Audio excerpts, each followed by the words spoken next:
तो पैक्स का नामांकन हो चुका है और अभी सिंबल भी आ गया है, तो इसी को लेकर हम जो है लेवरहन पंचायत पहुंचे हैं और यहाँ एक ऐसे सुसज्जित प्रत्याशी है, एक ऐसे सम्मानित प्रत्याशी है जिनसे हम बात करेंगे उनके चुनाव चिन्ह को लेकर, उनके कामों को लेकर, किसानों को लेकर क्या उद्देश्य है, इस पर चर्चा करेंगे। तो हमारे साथ मौजूद है रामजी सिंह, जो एक सुसज्जित प्रत्याशी है, जुझारू प्रत्याशी है, समाज के लिए हमेशा से जुड़े रहे हैं। सर, सबसे पहले मैं अपना परिचय देता हूँ जी।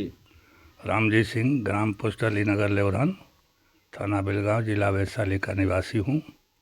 जब मैं ग्रेजुएशन किया तो 1963 में इस इलाके में विद्यालय का अभाव था। शिक्षा के क्षेत्र में विकास के लिए भरतीपुर हाई स्कूल का शिलान्यास करके उसको मंजूरी दिला करके, और जब सामूहिक उसमें प्रधानाध्यापक का, प्रभारी प्रधानाध्यापक का भी कार्य संभाला और शिक्षा के क्षेत्र में वहाँ विकास हुआ।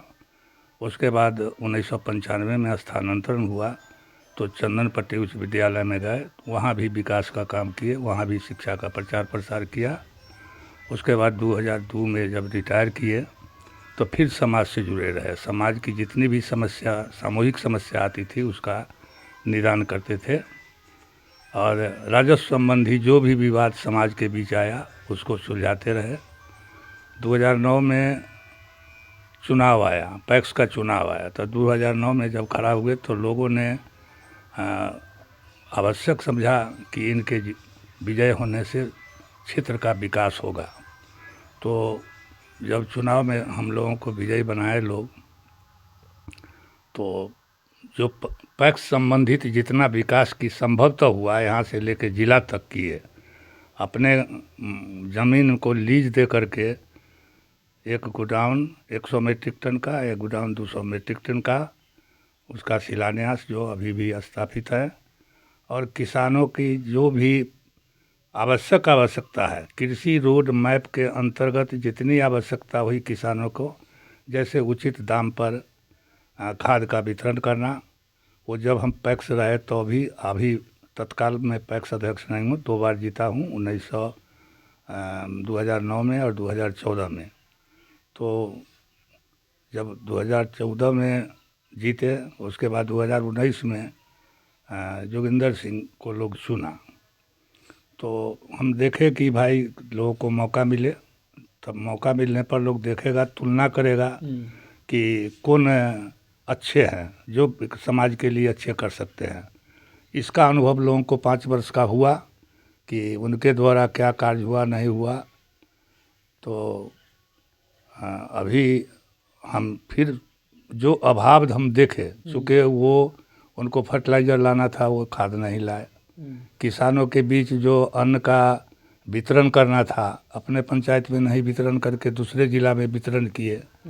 ये सब शिकायत हम लोगों को मिला, और लोगों ने कहा कि भाई आप अच्छा से सबका विकास कर रहे हैं, आप पैक्स के अलावे भी जो सामाजिक काम है, राजस्व संबंधी जितना विवाद पंचायत में और पंचायत के अनेक क्षेत्रों में होता है, वहाँ ये विवाद को निपटाते हैं।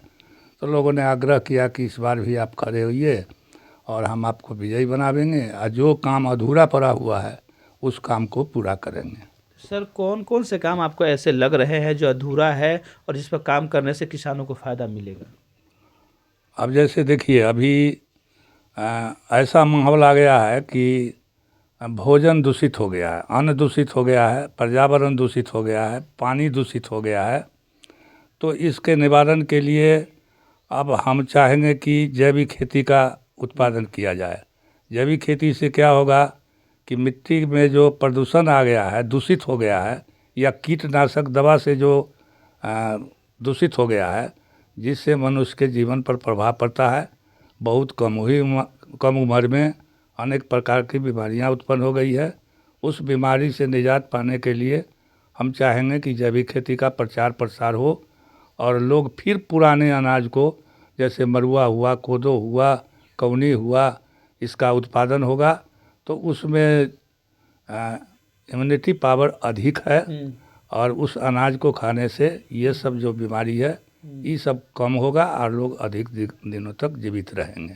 अच्छा, तो इसको लेकर के आप जो है मैदान में उतरे हैं कि ये सब चीज़ें आनी चाहिए। हाँ। तो सर किसान तो परेशान है, किसानों को भी पानी की दिक्कत होती है, कालाबाजारी जो खाद की हो जाती है, उन्हें महंगे कीमत पर खरीदना पड़ता है, उससे छुटकारा कैसे मिलेगा?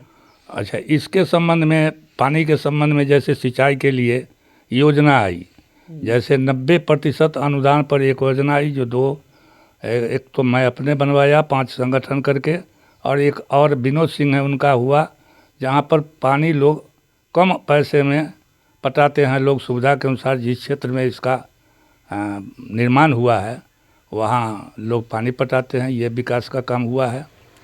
दूसरा काम है कि यहाँ जैविक में 120 सदस्य का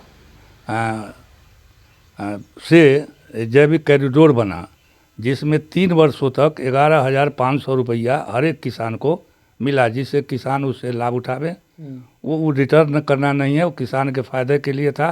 और 3 वर्षों तक ये हम दिलवाए लोगों को, जिससे काफ़ी उत्साहित हुए लोग।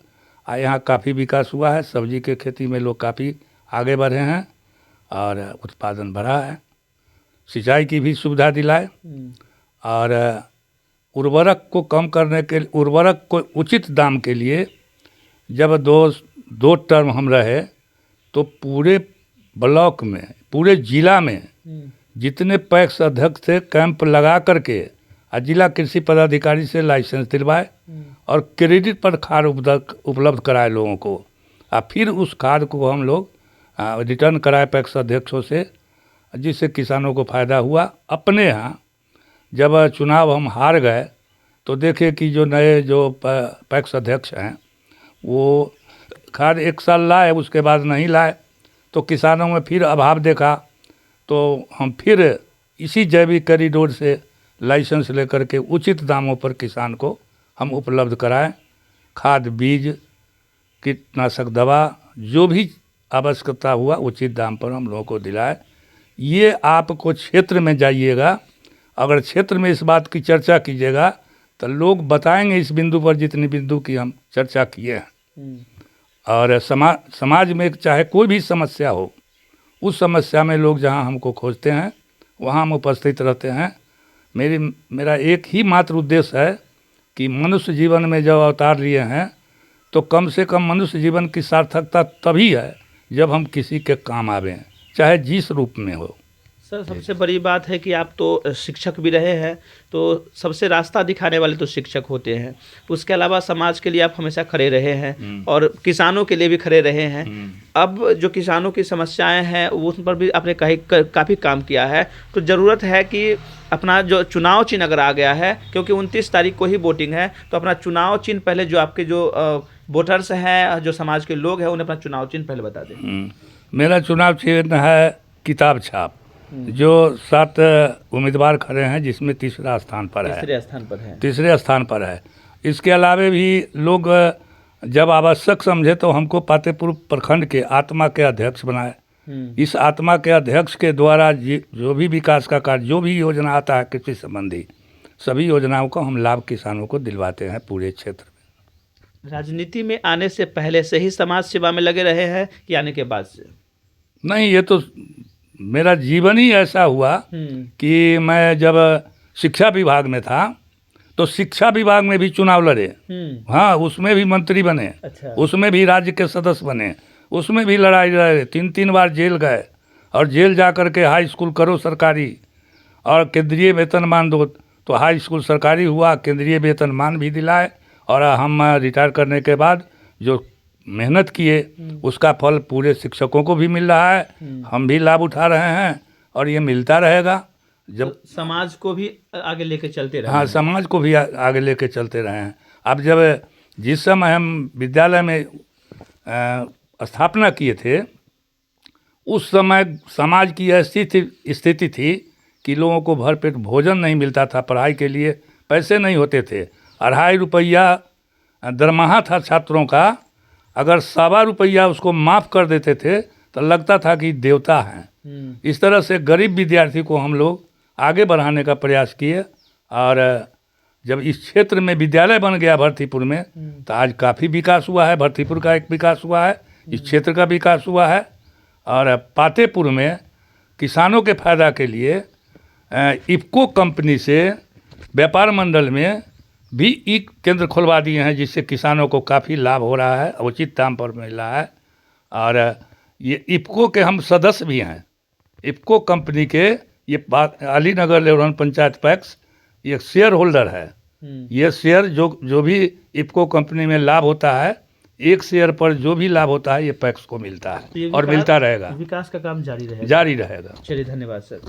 तो अभी हमारे साथ राम जी सर है, शिक्षक भी रहे हैं, समाज सेवी अगर कहा जाए तो सच्चे समाज सेवी के रूप में इन्होंने काम भी किया है। विकास को लेकर हमेशा अपने पंचायत और प्रखंड के लिए भी खड़े रहे हैं, शिक्षा जगत में भी लड़े हैं। तो इनका चुनाव चिन्ह देख सकते हैं, थोड़ा सा नज़दीक कर दीजिए। देखिए, ये तीसरे नंबर पर जो है ये किताब छाप है, और भारी मतों से आप कोशिश करें कि ज़्यादा से ज़्यादा मतों से जो है जिताकर फिर इनके हाथ को मजबूत करें। ये इनके हाथ को मजबूत करना आप अपने हाथ को मजबूत कर रहे हैं, अपने विकास को मजबूत कर रहे हैं, तो फिर मौका ये छूटना नहीं चाहिए। ये फिर से आपके साथ आपके लिए खड़ा होना चाह रहे हैं, आपके विकास के लिए सोच रहे हैं, तो फिर एक मौका फिर इनको मिलना चाहिए। चलिए, बने रहे हमारे साथ, बने रहे बिहार की बात के साथ। संवाददाता जलज कुमार।